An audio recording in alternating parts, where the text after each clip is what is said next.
Welcome to the Camera Dude Podcast, where we focus our lens on business. We will cover the art of business and everything in between. Join your host, Rob Moorman, a seasoned photographer and RV park owner with over 27 years of experience, as he captures insights from industry experts and fellow entrepreneurs. From mastering customer service to igniting creativity, we explore the common threads that weave through successful businesses. Get ready to click, snap, and discover on the Camera Dude Podcast. Welcome to the Camera Dude Podcast. I'm Rob Moorman, your camera dude and host. Join us as we explore all things business and life with everyday people doing extraordinary things. However, I think our guests today are more than everyday people. I think they're extraordinary people doing extraordinary things. I'm not even going to beat around the bush. I am excited that they said yes in their busy schedules. Welcome, Dave and Carol Pilkington. Thank you so much for inviting us, Rob, and that certainly was high praise, but we do appreciate the privilege and the honor just to be able to share a little bit about ourselves. Awesome. Honored to have you. Absolutely. Thank you for the privilege of sharing some mic time with you. Awesome. That's fun, guys. I've enjoyed this podcast. We are almost a year and a half in now, and I can't believe it's been that long. Seems like I just started, but nonetheless, we are.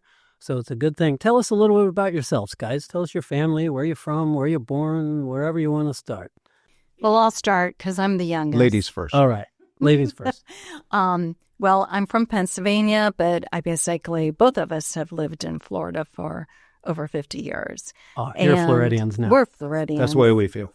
Yeah. But we are high school sweethearts. Oh, awesome. Yeah. We met at Boca Ciega High School, where we both are graduates.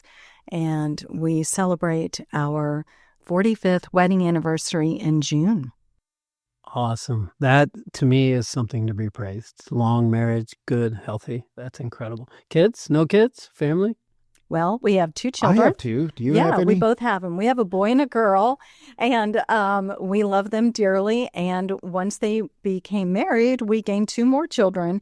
So Okay. we are very blessed. Our son, Jeffrey, and daughter, Lindsay. And we have a wonderful son-in-law, Jonathan, and daughter-in-law, Catherine, of which they gave us three grandchildren, which we love dearly and spoil, Moira, Gavin, and Colin. I love it. And that's our life in a nutshell. So this is good. We've enjoyed the time with you. Well, thank you very much, and thanks for I'll being go back here. in time. So I do feel Floridian, but I'm originally from Michigan. Carol's originally from Pennsylvania.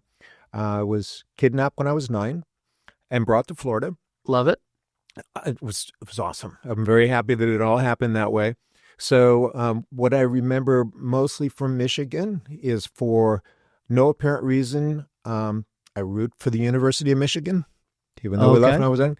And for reasons I still don't completely understand, I don't trust people from Ohio. I don't know. I'm not supposed to, I love it.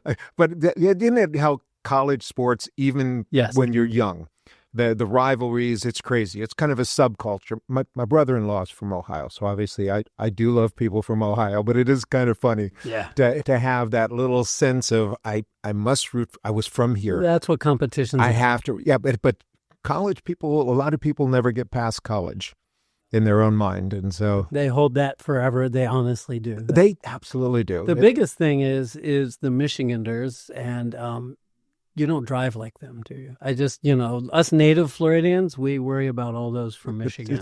No, I thought there was the Canadians with the lights on that were the concern. Well, that too, actually.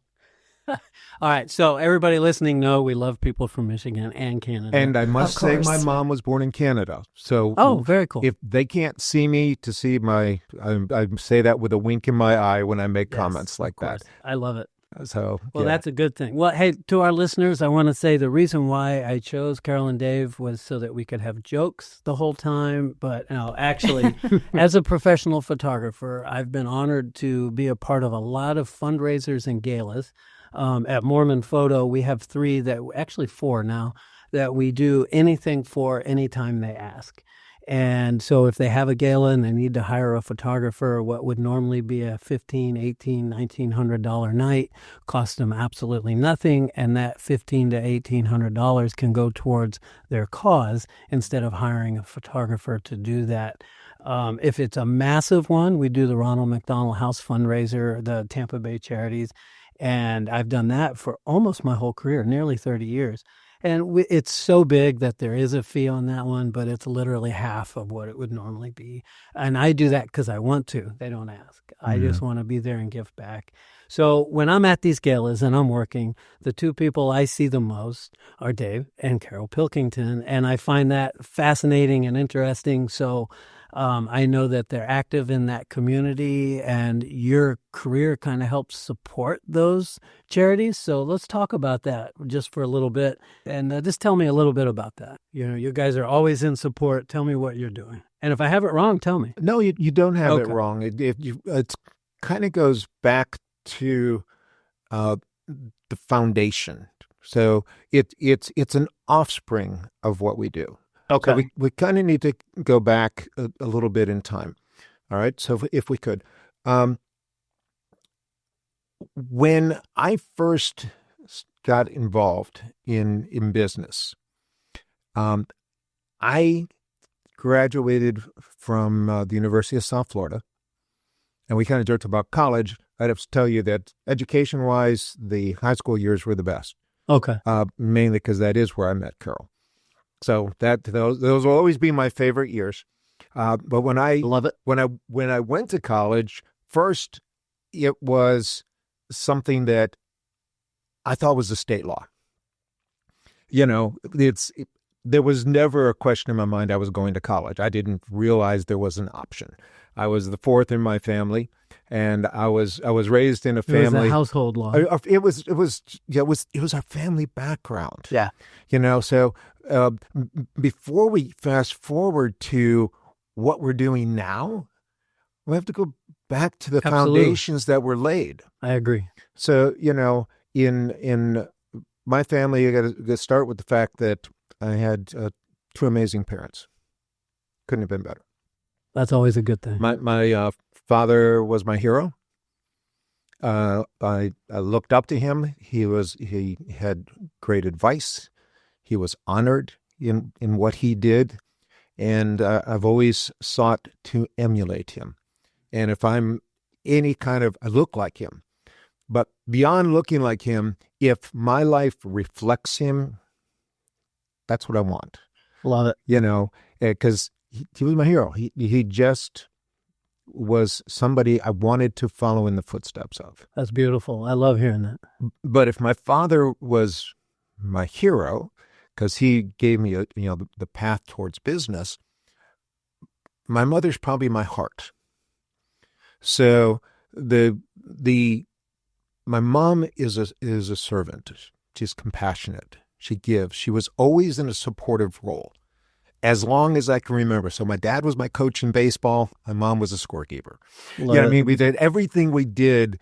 My mom and dad were always in the stands. They were a team. They were either on the bench coaching, or in the stands in the case of my mom, or my mom was a Girl Scout leader, So the servanthood into assisting and helping came from them, in different ways. So I went into college at my dad's recommendation. He thought it'd be a great idea to become an accountant. Okay. Sounded fine to me. I was good at math. That made sense. So I went into accounting. But in going into accounting, what happened is I realized I didn't want to do it. That happens a lot. It's kind of like, one of the things that we chatted about was, what are our first jobs? Right. So yeah. Go back to the next question. Yeah. First job I had, the paying job, was at Kresge's. Okay. Back in and it was the honored position of janitor. Perfect. So, I'm cleaning urinals. That was full of life lessons, was it not? It was. It was. Until I got promoted to cashier, because I could count. But what did I learn? Learned I didn't want to do that. Right? It's like I don't want to do this for a living, which is why college became a really easy choice. Right. Absolutely. I graduated from there to Lens Amico, and that was big. But what I learned from that is I didn't want to do it. So I wanted to do something else. I went to college and I got an accounting degree. Mm-hmm. And what I learned from that is I didn't want to do it. It was my Kresge moment. It was like, oh, this is cool. I understand it, but I don't want to do this. I don't want to end up at this desk all day. That's head down. But sort of my view of it was, I did not want to.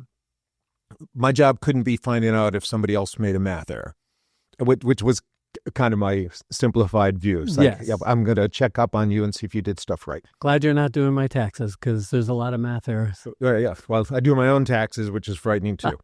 I don't anymore. But, yeah. but that was good. But that launched me into a career. My dad introduced me to 2 different people because I realized I didn't want to do this. They took a test and said, you should be in sales. Okay. Interesting. So in doing sales, I interviewed with 2 different people, one of which owned an independent insurance agency. Wow. One of which was a stockbroker. For the grand total decision of it was easier to own your own business if you had an independent insurance agency than to start a brokerage. Complicated, but yeah. Complicated, but that's exactly why I chose that. Okay. So that began the path into business, which then began the path into community involvement. Perfect. Well, as you know, as we mentioned earlier, when you own a business, community involvement's important. And later in my career, as my listeners know, 30th year this year, is that I don't do it just to get my name out anymore. That part's over. I'm out. I'm out there. People know who we are. But I do it to actually give back. And I always was giving back, and there was an excitement about that part of it. But I also wanted to get my names in the bulletin and on the big screen and at wherever I could have Moorman photographics out there in our community. Now, if they don't have room, I don't even ask for that anymore. I just show up and take my pictures, and hopefully this helps them and whatever. So anyhow, carry back on. That's awesome. Well, no, that kind of led towards the community involvement. Okay. Okay, so you kind of said you see us in the community, yes. and where did that all begin? Came from business ownership. That's how we got involved. Okay. So Carol, you want to share before we go? Yeah, before we go down too the path? far, just about you, a little bit. Where did you start? What was your very first job? Anything like that? Well, my first job is not glamorous. It was a waitress at Pizza Hut. That was back when you actually only had a restaurant. There was no takeout, right? I remember. So it was hard work. And but what I learned being a server for that short period of time was that you needed to serve the people. And that meant you needed to greet them with a smile. Yes. And be personable, ask them their name, to be able to really give good service. So I was only there for a summer. But I learned a lot. I learned a lot about integrity. And so there was a lot of things that it was good for, but I was happy to move on. That's awesome. I think what you find in a job like that is people skills. My very first job as a kid, self-employed, believe it or not, I said it yesterday, and I've never said it on my podcast, was not glamorous in any way. As a matter of fact, on the number line, it's probably negative when it comes to glamour. I had a shovel and a bucket, and I would pick up dog excrement in my neighbor's yard for 20 cents a pile, and I had a business doing that, and I made enough to buy tires for my bicycle and ice cream and whatever I wanted as a kid. I don't think I was 12 years old, if that. And those people became to depend on me, and I saw that there was a service aspect to that. So Pizza Hut, that's nothing. I got the skinny on you, but I can't say the other word, so I'm not going to. I mowed the lawns that they did not pay you to go pick up. So, so you cleaning stepped in it. the tires in my lawnmower. So yeah, I wish that the people I went to had employed you. I grew up in Old Northeast St. Pete, and there were plenty of dogs and folks that had enough extra revenue to go, yeah, we'll pay this kid to take care of it. And then once every 3 days, I'd go in there and do what I had to do, and my parents hated it because our little garbage can with the bag tied in it was, it's disgusting. So enough of that. But it's good to hear that. And I'm really glad to see your community involvement. As I said earlier, that's what's motivated us to be here. So that's a good thing. Before we get too far into this, I'm not even going to read this question. We're just going to talk about it. So, Carol, you're on a board for Giving Back, and the title of the organization is 100 Shares. And my wife is the blessing of being involved in that as well. So she's a chair of some sort, I think, or an office. Yes, she is. She holds chair, a position on the You board would of think trustees. I would know that. We're married. But she was managing a lot of the social media stuff, and I was able to help with that and give her tips because I do it for our businesses and what have you. And so to see her do that is a blessing. But talk about 100 Shares. Tell us what it is. Let my listeners know and see how they can get involved. I would be happy to. It's a favorite topic of mine. So 100 Shares Tampa Bay started 11 years ago, and I was introduced to it 10 years ago by a dear friend of mine, and she took me out to lunch. She had an agenda. I love it. And she wanted to let me know what this was all about.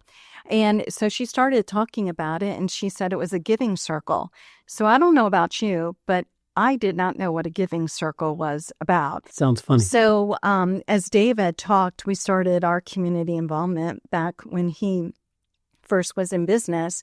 And we learned from a very early age that we needed to give of our time, talents, and of our money. And we needed to do that sacrificially to make an impact. So when she described what the mission and vision of 100 Shares was, I said, I'm all in. I mean, we didn't even pay the bill before I said, yes, I will join. I love it. So I became a partner, and then I became involved in actually the organization. To share a little bit about what a giving circle is, a lot of people are confused about giving. I mean, we don't always know what's the best thing to do, and we don't know where our money is always going, and we get, if you're like us, you get asked a lot. Yes, me too. Right? And so there's worthy causes out there, right? I think what you're getting at is the concern would be is what is the legitimacy of the organization you're giving to make sure, basically, as we're all believers here at this table, and to be good stewards of what we've been given. Absolutely. And be able to dole it out and know it's being used properly is part of that stewardship. So tell us more about 100 Shares, because I think they're a huge part of that. Yes, they definitely are. They are a beacon of light in our community.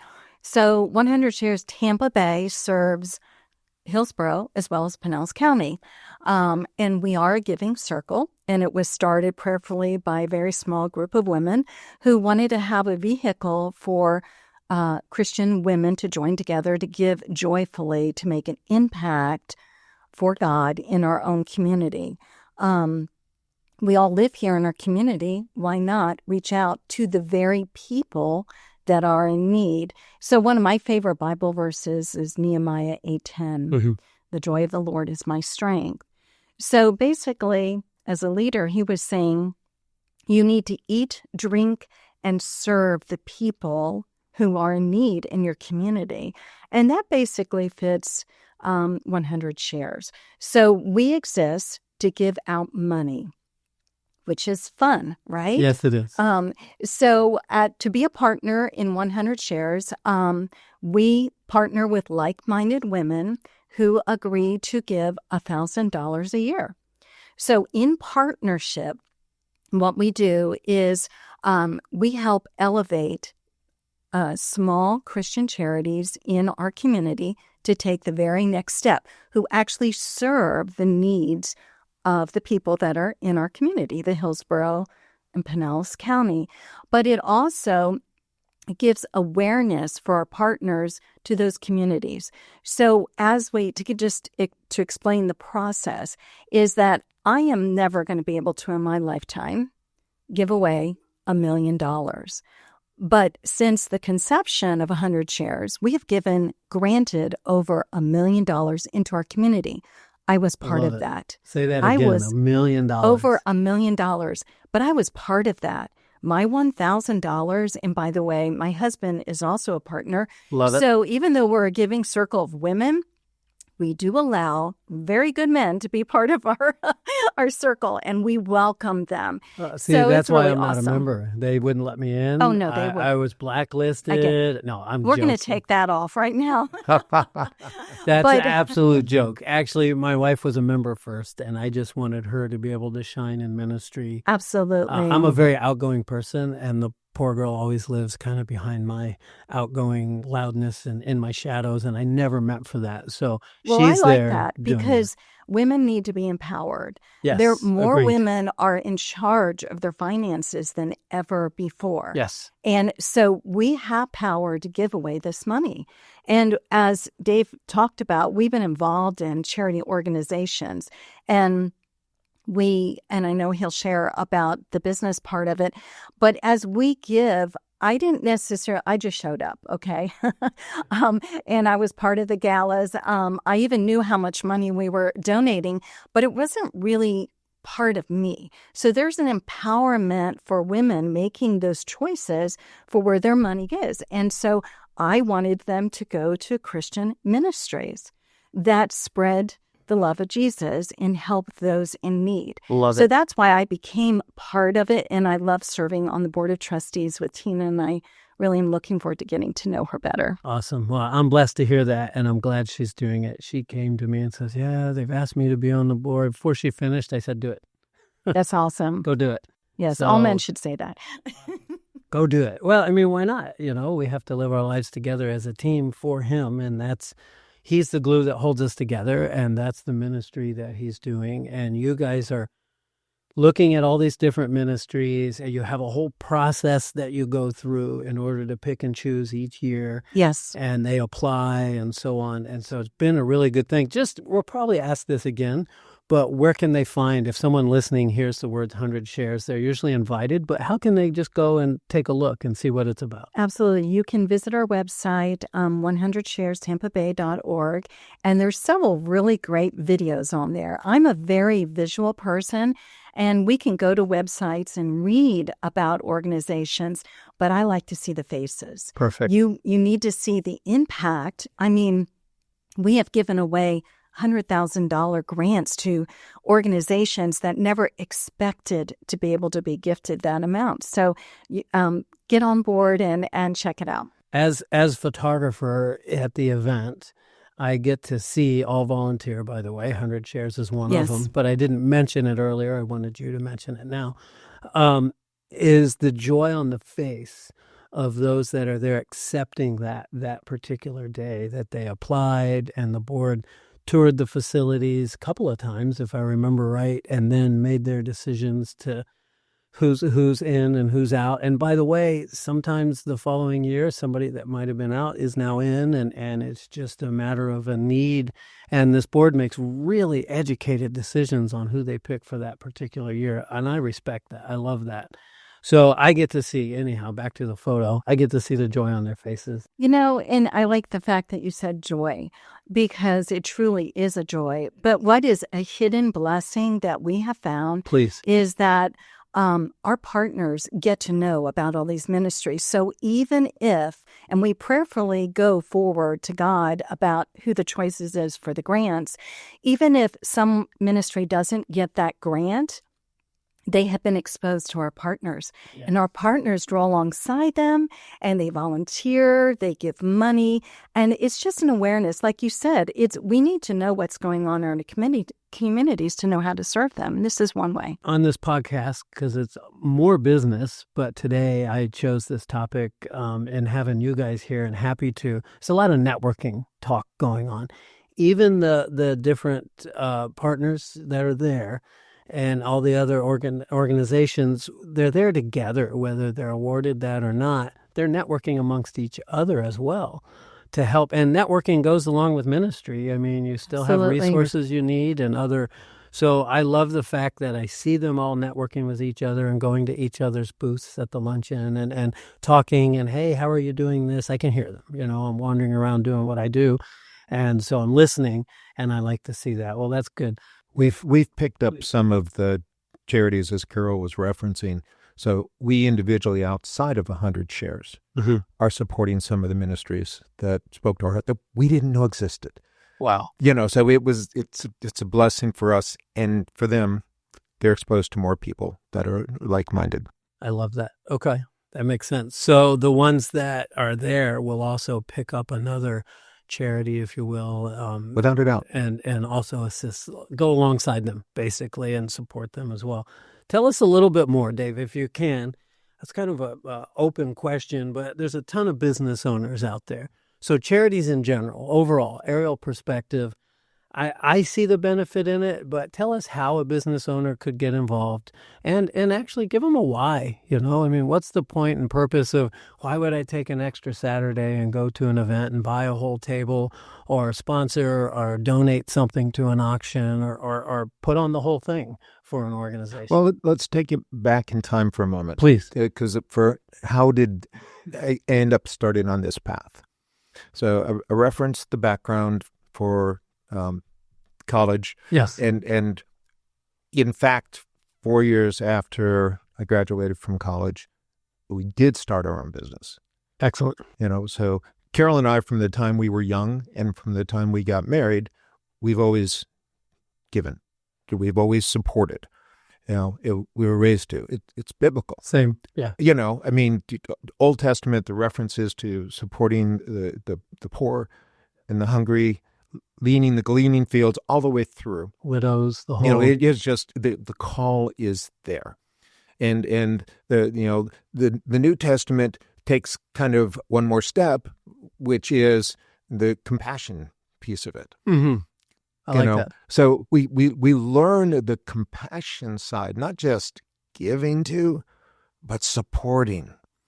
Because that's what we see through Christ. He saw and had compassion and acted.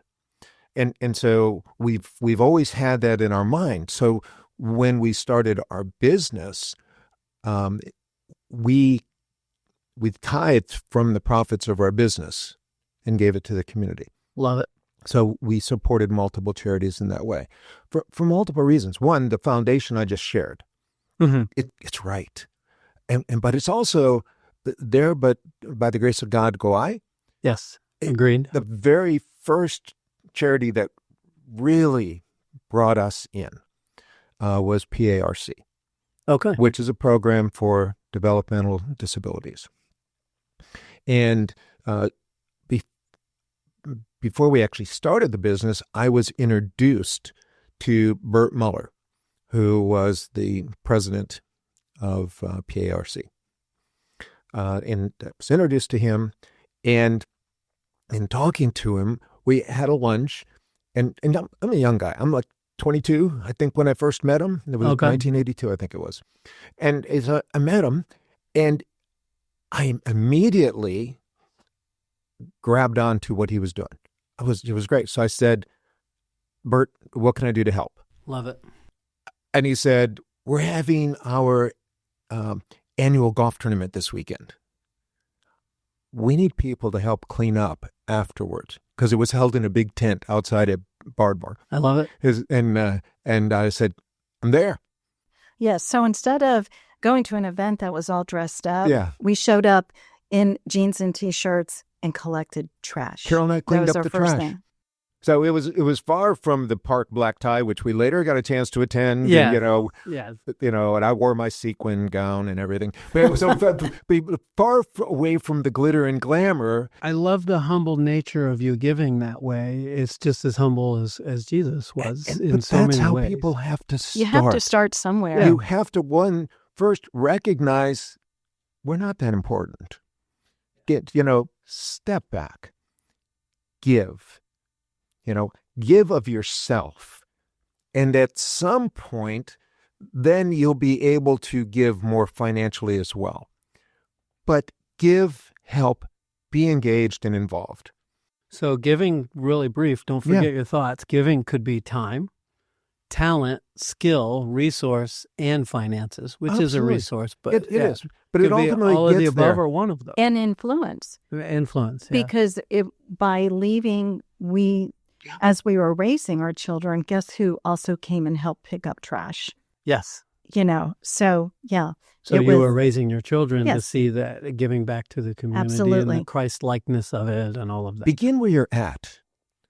Don't look at someone else. I can never do that. As the girl said, I don't know. I would be delighted if one year we could give $1 million. I don't think it's in our future, But it'd be awesome. Yeah. but it's cool. But you can't look and say, because I can't write that check, I don't have those resources. I can't do that. Do what you can. Do what you can. Step out. Step out.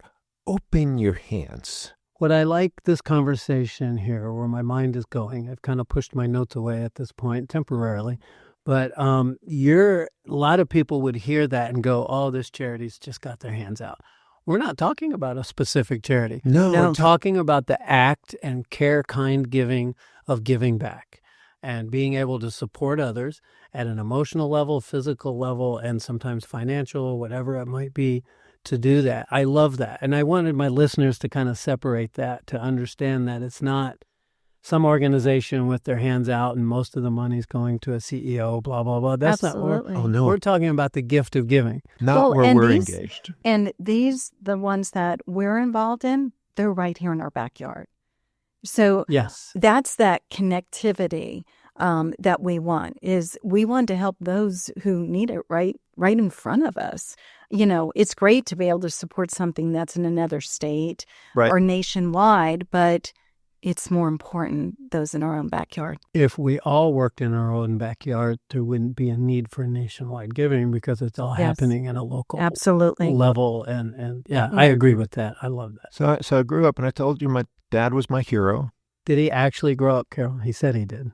Not really. I'm waiting to I'm see. working Maybe on it'll it. happen I'm this working on year. it. I'm sorry. This could be the year, Rob. It could be. This could be it. It All could right. be the year. My wife is waiting for me as well. So, all right. Anyhow, please finish. But so then Bert kind of became a mentor for me, brought me into the understanding more of what is social service, what is this whole world. Mm-hmm. I now have I have a degree, I have an insurance license, I can sell insurance to any kind of business. But I suddenly felt the passion of, I love what you do at Park, and all of a sudden it's like, oh, I could marry my passion for compassion, Right. and be engaged with businesses that actually are serving the community. And so vicariously, it was feeding my soul the same way that volunteering at the church does and different things. My soul was being fed. Love it. I certainly within the same year, I met Shirley Coletti. Shirley Coletti was the founder of Operation PAR. Yes. Same thing. Got involved, volunteered, and Shirley became a mentor. Same type of thing. I'm thinking, I don't know anyone that has addiction issues. I didn't know at the time anyone who had children that were developmentally disabled. But I saw the importance of what they were doing. Got involved, ultimately ended on the board of directors, and have chaired both of those charities ultimately Love through it. time. But that was not the goal of getting involved. It just byproduct of what happened. But you know what we learned later? Tell us. We do now know people whose children are autistic Yes. or have, intellectual disabilities. We do know people that have addiction issues. Those issues hit very close to our family more than once. So again, it was like, I don't know anyone with it. That's because it was hidden and not talked about. Yes. So it came home. So you don't have to just engage in something because it has affected you, because it will, or it's going to affect somebody you know. Somebody in your circle. That's why you get involved. You don't, if you're feeling led to support. Get out there. Do the best you can. There's other charities that I've been involved in, and I've always learned from the leaders of them. And from that, I'll be a student the rest of my life. So that's maybe why I haven't completely grown up, Carol's. I haven't graduated from anything. You haven't done your yet. homework. Right. I might have graduated from college, but I haven't graduated with a degree in life yet. Right. So you learned from others. What I've noticed is a lot of times the people that are in charge of these charities, organizations that are helping others, come from a pretty high-end background, past CEOs of major corporations, folks that had it all at their fingertips and said, wait, I know how to do this. I can do this to help others. And now they're in leadership. I love the humble nature of that. All right, let's hear a quick word from our sponsor, Sunburst RV Resort. Are you ready to escape the hustle and bustle of the city and experience a taste of old Florida? Welcome to Sunburst RV Resort, your oasis nestled in tranquil woods and surrounded by picturesque farmland. At Sunburst, we offer modern amenities with a touch of rustic charm. Enjoy our 2 pools, our clubhouse, our game room. It's perfect for families and winter guests seeking refuge from everyday life. With full RV sites and hookups, cozy cabins, and spacious tent sites, there's something for everyone. Whether you're a snowbird seeking solace or a family looking for summer fun, Sunburst is your destination for peace, quiet, and country living. And the best part? We're just an easy country hour away from beautiful beaches and a few minutes away from the majestic Blackwater River. Explore nearby quaint towns, indulge in some shopping, and savor delicious meals at local restaurants just a scenic drive away. Escape to Sunburst RV Resort and make memories that'll last a lifetime. Book your stay now and experience the beauty of old Florida. All right. There's this. So what you're addressing, I would say, are almost the second generation leaders. Can I go back to Bert for a moment? Nicely. Do you know why Bert ended up the first? No. He had a child who was profoundly developmentally disabled. There you go. And the only thing at that time was preschools. His daughter was in an institution because that's what they did. Yeah. When I learned that that's how we treated those that had that disability, it ripped my heart out. So agreed. So that would me too. He had a personal, reason to make this happen. This is, you go back to Rose Kennedy and all the things. This is when it hit the radar nationally. But Bert was involved for that reason. That's how he got there. When he left a successful career, but he wasn't Fortune 500, executive. But he left a career because he saw this need. Shirley Coletti started Operation Power because her daughter was involved in drugs, and there was nothing. So the need was spun out of real need. The original pioneers of many of these charities. They had to hard for it. They had to fight because it was hidden. It's a time in society when you hide what you don't want to see. Yeah. So part of what we are involved in is exposing. Carol said inviting people. That's a big part of whenever we're sponsoring tables, we want to introduce people to what the charities are doing. Yeah, it's okay if they don't buy our passion for something, but many times people say, thank you, I didn't even know this existed. Yeah. And it's right there in their backyard. And, we get caught up in our life, building a career, raising the families, and that seems really self-focused, right? But everyone has extra time, right? Okay, maybe spend a little less time on Netflix or scrolling on social media. Instead, take time to go do some volunteering or get involved in your community. Carol's looking right at me when she said less social media. Well, that has its purpose, too, because you can really shed a lot of light on what's good out there, right? And I do agree with you. And I also agree that many don't know. There was a magazine in town. I won't mention the name. It's not here anymore, but it was locally oriented. And they would have a charity month where all the charities that were local in our area were in this magazine. And they would put the time and date that their gala was at and what they would do and so on and so forth. And I always thought that was a fascinating way to get it out to everybody, because otherwise it was almost like a manual.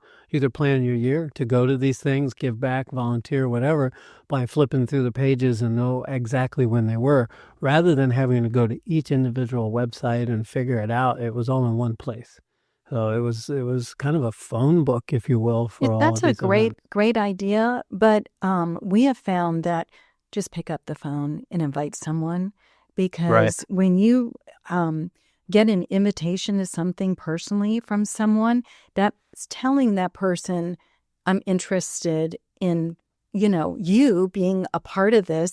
And, there's a reason, right? Yeah. So we find that for the most part, even if somebody can't come to something, they really appreciate the invitation. So And we would never ask somebody to support something financially that we're not willing to reach into our pocket for. right. That's well said. I love that. I do. I really do. That says a lot. It really does. And I appreciate that. Those types of charities are charities that you're comfortable with, and that's why you're asking others, because you've experienced in some form or fashion through giving, or someone has used their services for somebody in their family or whatever, and you see the good it does. And I love that. That's absolutely incredible. So, all right, that's a lot about charities. Do you have another favorite charity you want to talk about before we move on? Yeah, quickly, one more Please. I think would be worthy of recognizing. It's something that I've had a long-term serving with and was on the board of directors and in leadership for multiple years, and that's Gulf Coast Jewish Family and Community Services. Okay, tell us about them. I've heard of them, but I can't tell you much, so please do. They are the biggest charity doing the most things that you've never heard of. They truly are the best kept secret. Because when we invite people to learn more about them, people just shake their head and have no idea. Yeah. Their programs are so vast, and sometimes it's just because the name implies that they're focused on one specific thing. Right. People group. Far from it. Less than 5% of the budget of this very large organization is for Jewish services. They are basing it on the Jewish roots. Based on their Jewish roots, they are serving the community with passion. And they're an incredible organization. I knew Michael Bernstein, again, one of the early people. Love it. Who took it from a very small organization to a very large organization. Michael Bernstein had a passion for expanding services. So mental health, refugee services, children's services, it's more than I could possibly. It would take your whole podcast for me to tell you everything about them. But if anyone listens to this, look them up. They're amazing.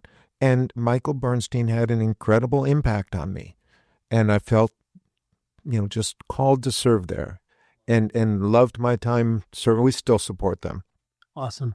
And do you know off the top of your head? Give them a website if you know it. If not, I'll put it in the comments when this goes. Say the name fully again. Gulf Coast Jewish Family and Community Services. I think it is gcjfcs.org. Okay. And I should know it, so I apologize. Not it's a problem, the type of thing because I don't I can always put it in remember. the comments when it posts and goes live. So Absolutely, that'll be good. but all three of those Absolutely. organizations, and there's more, but those are so prominent and very large, and they are impacting so many people. And that's another organization. I actually found that they were helping one of my baseball coaches, who's in his 80s. Oh, wow. And he needed help staying in his home. They have homemaker services. It was helping him stay in his home. It's like, again, the scope of what they do was just beyond understanding. I was like, oh my gosh, there's somebody they're impacting. And you knew them, and so it's in your circle. I've known him circle. since I was so young. So it all ties together. So- giving never comes back empty. An aerial perspective is giving back, obviously, and that's kind of what we talked about. Why, how, what the heart behind it is, not just the giving of money, and it certainly isn't for any pomp or circumstance. It's for the actual true purpose of giving, and can be done in quiet if needed to, or you can physically be there and give back. So if you don't have a ton of revenue to give, that's okay. You have time, you have talents, you have resources, and then, of course, there's finances as well. So that's a good thing. So, Carol, I'm changing subjects now. Good. Go talk about health with her. We could do that. You should. So, Miss Carol, I see for you on your Facebook page all these health posts, and you told me recently that you're changing some of that, but yet I was always fascinated about you talking about that and what others have done. The truth is, if we're not healthy, all of this giving back and all the energy that we do falters. If That's you're right. a business owner, you're not on top of the mountain. You're still trying to Absolutely. climb it, and you're struggling because your health is bad. So talk a little bit about that aspect of what you do. Okay, well, there's a couple of things that I believe for health. And they're just little sayings. You've Oh, I love probably 'em. heard them, right? Okay. You know, you are what you eat. Yes, it's true. It's very true. Yes, it is. And we eat a lot of our diseases, Mm. but we have a choice. We can eat to have a healthy life. The other saying that I really like to say, which is so true, is health is like the laundry. It is never done. Okay? All right. You I know, like that. you're on a health journey. So when we were young, maybe you can relate to this. I don't know. Maybe some of the listeners can. But when you are young, you think that your health is going to be always there, that you're always going to be strong, mobile, that you're going to have all this stamina and energy. And then as you age, you realize that's not happening as much, or you have a wake-up call. You have a health issue, okay? For us, that was in our mid-30s, if I can take you back real quickly. Please, absolutely. Tell us the motivation. So that was the mid-90s. I know that kind of gives away my age, but it's kind of critical in how I'm saying what our health journey is and why I became a health coach. But in the mid-90s, my husband was diagnosed with MS. Okay. So that is something that rocked both of our world. So God was our strength and the support of our family. And God, we really got us through that. So, but we were also blessed by he had a doctor who not just believed in internal medicine to help fight this disease, but in a holistic approach for a lifestyle, right? Mm-hmm. You know, so you are what you eat. So he put Dave on a very, very strict MS diet. So you had to remember back in the 90s, if you were alive then. I was. Okay. I'm pretty old. Okay. I'm 59, as you know. There weren't very many health stores around at that time. No, not in many fact, at all. If you went into the grocery store, there might have been a half of an aisle of health food choices, right? And then if you looked at the labels, you think labels are confusing now. They were non-existent back then. So in a way, you didn't always know what you were eating. You didn't know if it was genetically altered food, right? You just knew it tastes good and you just fed yourself, right? So we had to totally change. And raising teenagers, let me tell you, this was difficult because if you normally ate pizza through takeout, all of a sudden they were eating the yucky pizza that mom made out of whole wheat crust. Right. You know, so anyway, it was a lifestyle change that our kids supported because we needed to be on that journey. So, and that's really part of Dave's story, so I won't share that part. But fast forward, going into that middle age part, you know, all those good habits that we had developed, you know, life kind of took its toll. Okay. And your body ages differently. We realized that we needed to realign our journey. Again, life, your health is like the laundry. It's never done. So I needed to take a fresh approach and we needed to get back to those healthy choices. So I hired a health coach and she was a blessing. She guided us spiritually, mentally, emotionally. And we realized that health was not about reaching that goal of weight loss or that perfect body. It was about having a better life. And in turn, going back to what you said, by being healthy enables us to work better, live better, to serve our families, to serve God better, and to serve our communities. So without question. And I just loved being a part of having a health coach. That's why I became a health coach, to help others. Okay, there you go. See, another form of giving back, if you want another truth. So you're looking at someone who has lost 23 pounds in about 8 months. That's awesome. Really simple plan. Not really a health scare, but the calcium score was fine. And then all of a sudden it was about half. And I literally within a year's time. So I changed my eating habits. We're doing food prepping at home, 0 restaurants, 0 anything that we shouldn't have. It's awesome. And now, if I do get something I shouldn't have, I find I don't want it. I get a few bites and it's just disgusting to me and I don't want anything of it. Your taste changes. Yeah, it really does. And you're feeding your body well. Yeah, and that's the glorious part. So once a week after church, we go to the grocery store, load up, and then I put out all these containers, glass containers, so they're not plastic and toxic. I love it. And My daughter I would make all love that these too. meals.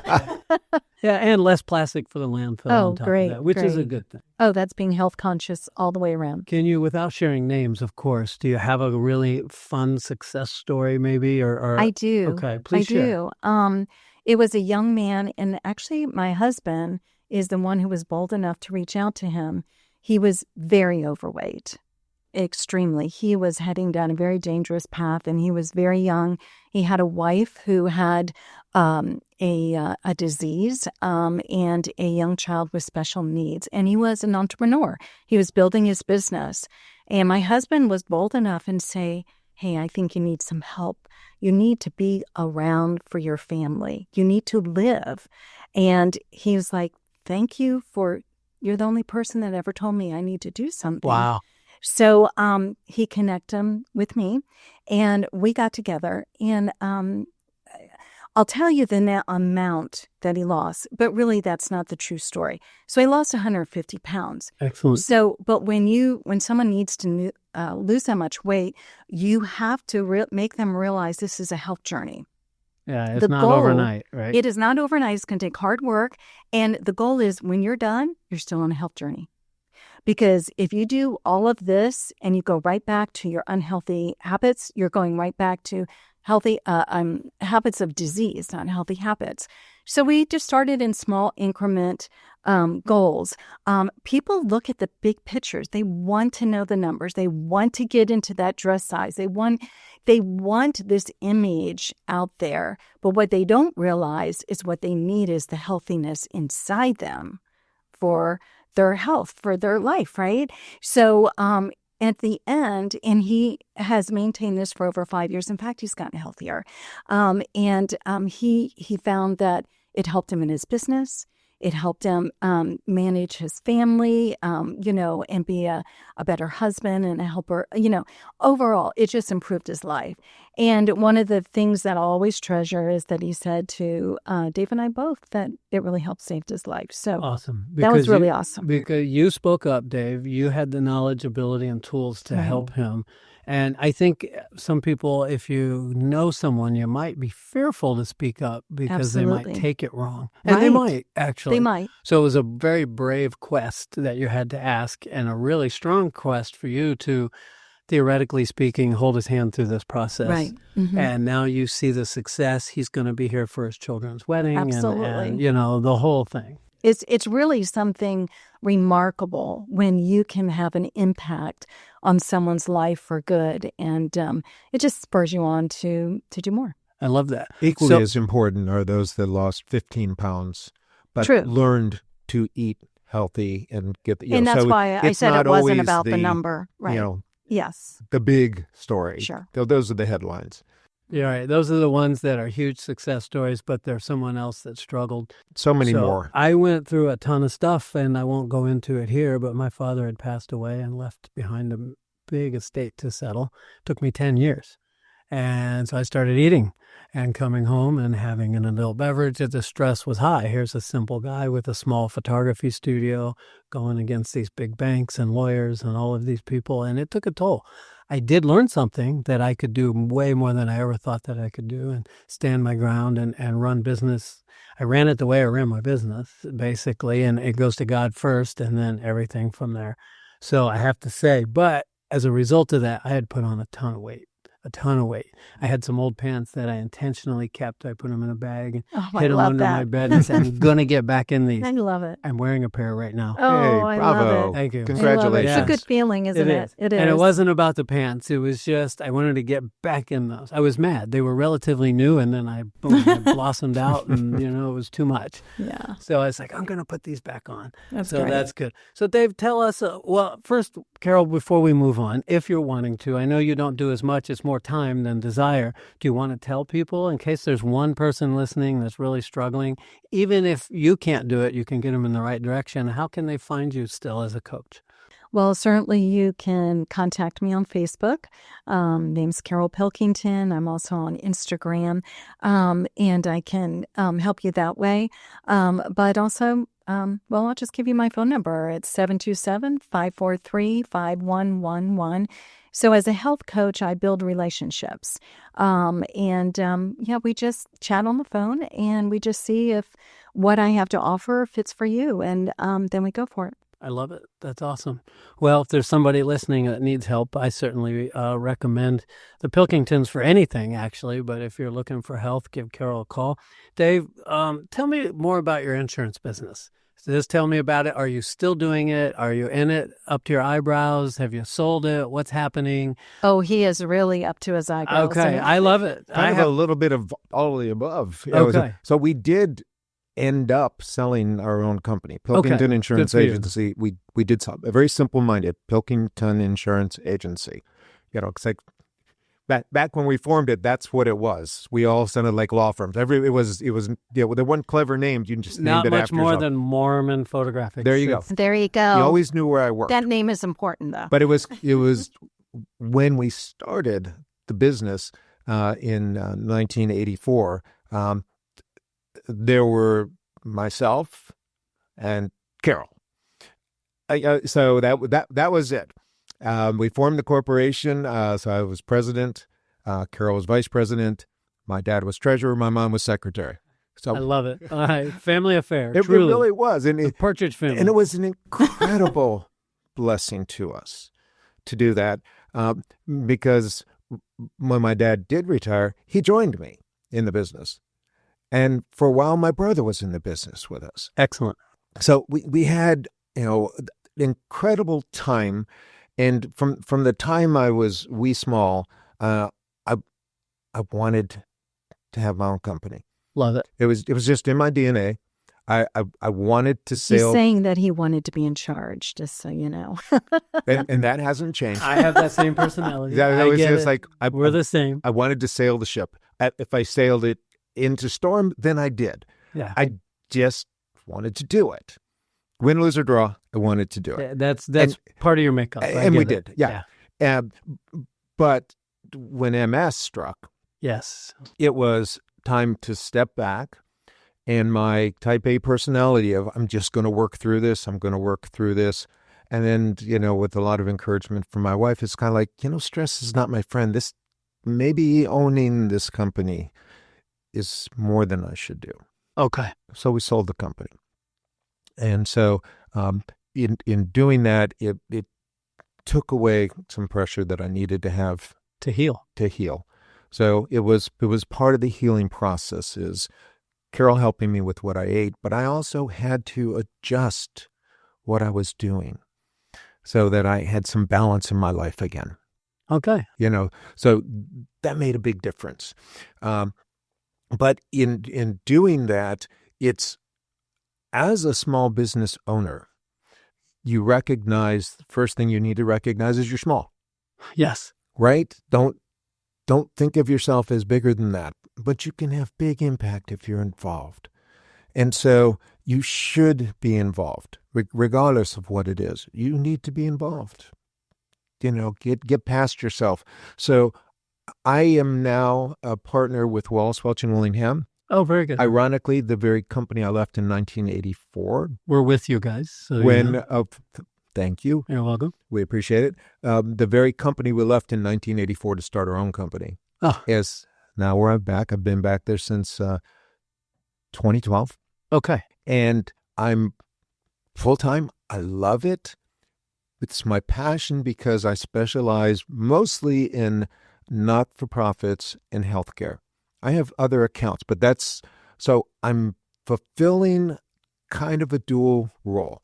I'm working hard at what I enjoy and I feel that I am good at, but I'm also serving others through what I do. I vicariously am getting that through what my clients are doing. I love it. Right? So my soul is soothed and I love it. And as long as that passion stays strong, and it is very strong right now, that's what I'm going to keep doing. Okay. Until God calls me to do something different, That's where you're at. or something changes, that's exactly I where love I'm going that to be. you found the opportunity to give back through work. I've always told all the photographers that I've helped kind of raise up in the industry, and they've interned with me, and over 30 years, there's been so many, and many have gone on to do great things. They're in New York doing the big projects and so on, and I'm proud. I didn't want to leave home. I love St. Pete too much. It's my home. It's my stomping grounds. But to give back, and business and giving and personal giving and so on, to me, it's all one. It's not separate. Companies are Thank you people. for that. Yeah. Thank you for that. It is one, because it's a mindset. Exactly. It's a foundation. Well, who owns the company? People. Yes. Who works there? People. Who does the company serve? People. If what else would there be? Aliens? Robots? I don't know, right? So, yeah. Exactly. Good. Well, time has come short. Mr. Jordan, as he so faithfully does, shows me that we're at a certain time while we're talking. And so he holds up his phone, tells me how many minutes we're at. So we're going to move into our final fun questions. Okay. They're just little rapid fire questions that we like to do. And we'll jump into that. Before we do that, is there anything else that you want to tell anybody for any reason about business, life, health? Do you have a little quote that you love or anything like that? Let's share it.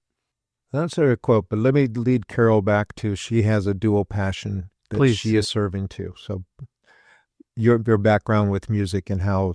Oh, please share. Oh, okay. Not really sure what my husband wants me to say, but I'll just go for it. That's a big part of marriage, isn't it? Yeah, I guess so. We did meet in high school. Okay. In choir, in fact. And as a little girl, I just loved singing and always wanted to be a concert violinist. And I just thought that's where my path was going.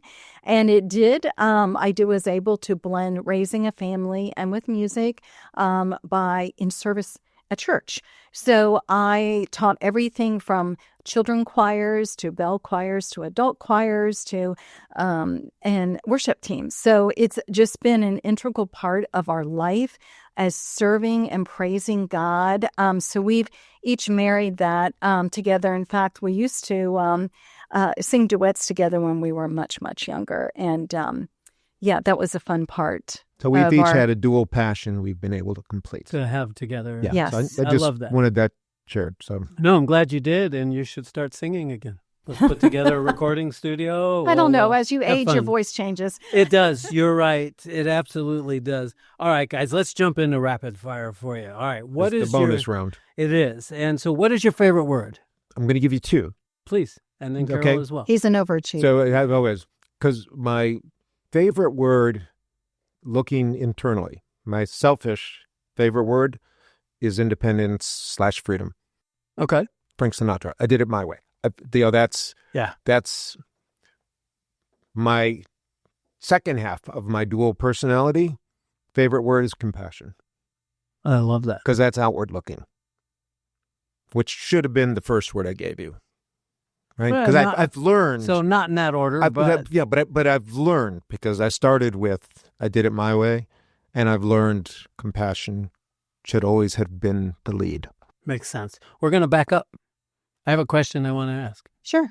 And it's simple, and I forgot, and I meant to, and it's important to me. So, Carol, you'll answer the next question here Okay. when we get back to it. So, how has your faith, we've talked about faith off and on throughout this recording today, how has it impacted you in your life? And maybe talk just in brief, how long have you been walking in faith and all of that? And that's for both of you. You can Okay. answer as a couple if you wish. Okay. Or You can go individually. first. As a child, I was always drawn to Jesus. And in fact, my brother, who is 11 years older, has a lot of those cute children's stories about me and Jesus. But I was just always drawn. God just drew me, and he did all the way through as a teenager in those awkward years. And I firmly believe and love youth leaders. Okay. Because they really, reach out to children who are, vulnerable, right? Yes. And I had one wonderful one, and I told you my favorite verse is Nehemiah, the joy is the Lord is my strength. And we used to sing that song, in youth group. And that's kind of, just been the thread throughout my life, is that I've learned dependency on God, who is my Savior. It's definitely a journey, and it is never done.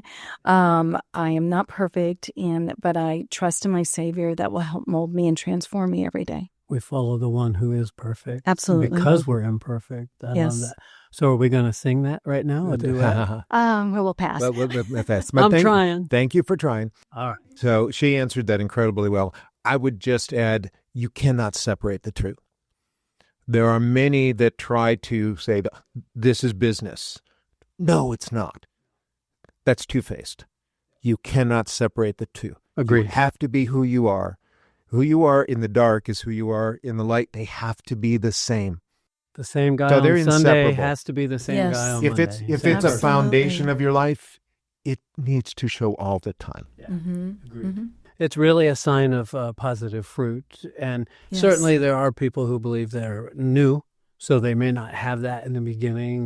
They just discovered Oh, yes, of their course. faith and all of that. But then at the same token, those of us that walked a long time can also be examples for those that might be struggling or not understanding it and all of that as well. And just to be totally authentic, that we don't have it all together. Oh, and no. that we are constantly learning and constantly being, tested and used. Yes. Or Stick flawed. around my office. You'll Yes. see mistakes. Trust me.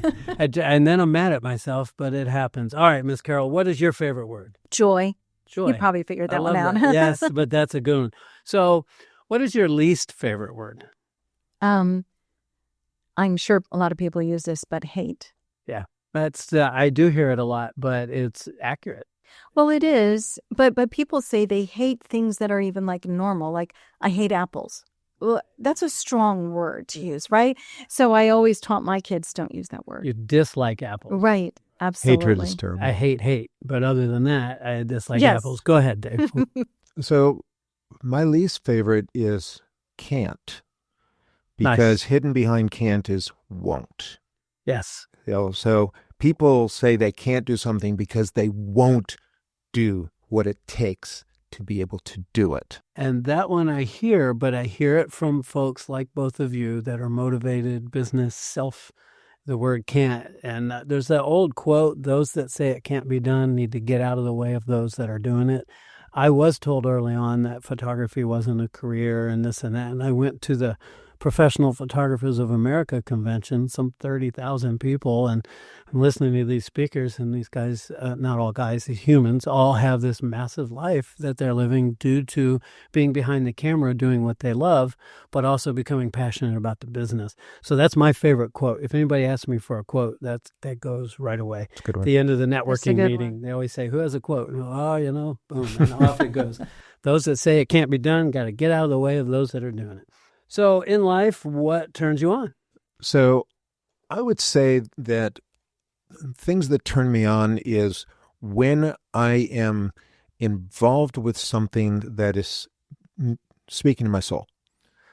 So that includes, giving, that includes worship, that includes anything I'm doing that involves my wife, Love that. because that gives me joy.